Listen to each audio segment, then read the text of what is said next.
जर आपल्याला असं वाटत असेल की भगवंतांना शरण गेल्यामुळं मी माझं स्वातंत्र्य गमावत आहे, तर आपण विचार करायला हवा की खरंच मी स्वतंत्र आहे का?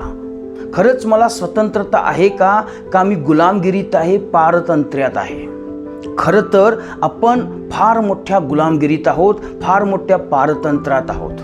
आपण गुलाम आहोत ह्या इंद्रियांचे, आपण गुलाम आहोत ह्या मनाचे, आपण गुलाम आहोत ह्या मिथ्या अहंकाराचे. म्हणून शास्त्र आपल्याला गोदास म्हणतात. या इंद्रियांचे दास आहोत आपण. पण जर आपण भगवंतांना शरण जाऊ, तर ज्या प्रमाणात आपण भगवंतांना शरण जाऊ त्या प्रमाणात आपल्याला स्वातंत्र्यता जाणवेल. श्रील प्रभुपाद म्हणतात की प्रत्येक क्षणी इच्छा नसताना सुद्धा व्यक्ती काही गोष्टी करतो, कारण हे इंद्रिय, हे मन त्याला सतत डिक्टेट करत असतं.